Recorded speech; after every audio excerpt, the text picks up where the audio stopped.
products. I feel like we all have had a time where we're like, oh, like, I need to go purchase this, or like, oh, I'm out of this, but I've still had that affordance to be able to go access that. And it's kind of like, so you know that that's there, and you know that there's that inaccessibility, but you don't really realize the scale of it until you look into it more. And so obviously getting involved with the Period organization allowed me to inform myself more.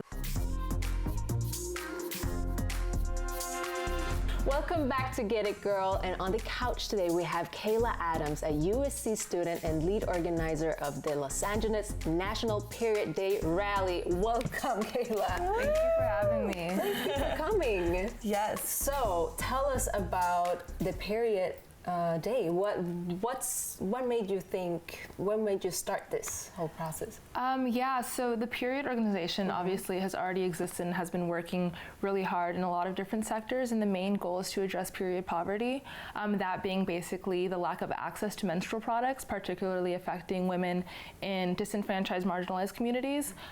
So yeah, I found this organization and I saw that there wasn't a rally yet for the Los Angeles area, and then I connected with someone who was also planning the rally, and then we kind of got together, then we branched out and built on our team, and then it kind of skyrocketed from there. Wow.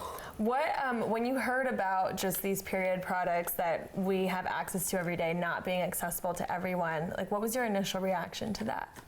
I mean, I feel like this is something that's so integrated in our lives that I've at least seen it in some capacity myself, and obviously that grows exponentially looking at other communities and other people that necessarily don't have the exact same access to these products. I feel like we all have had a time where we're like, oh, like, I need to go purchase this, or like, oh, I'm out of this, but I've still had that affordance to be able to go access that. And it's kind of like, so you know that that's there, and you know that there's that inaccessibility, but you don't really realize the scale of it until you look into it more. And so obviously getting involved with the Period organization allowed me to inform myself more on that topic, as well as just kind of looking at the studies they've done. They did a study on period stigma. They also did a study on period poverty in schools.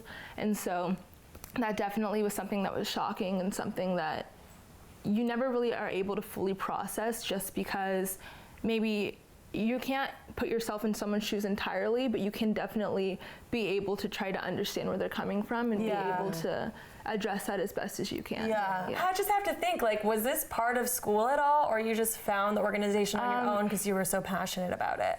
Yeah, I mean, as a woman, I feel like I am obviously conscious of issues that affect me, but I'm also just need to be conscious of issues that the intersectionality within issues and kind of understanding how different demographics within that sector are affected. And so I've been involved in other organizations before as well. And so I actually came across this because I was at a leadership summit through an organization called Girl Up, which I'm also involved in. And so it wasn't connected to school, but it definitely was an aspect of my life that it came into the picture because of pre-existing organizations and different nonprofits and stuff that I was already aware of. That's incredible. Would you say that your generation is more aware and more involved of different organizations that do help with charities or different things that go on, like, globally? Because I feel like most people wouldn't assume that, like, young people in college are really being active about it, but clearly you're proving them wrong. That video on YouTube, like,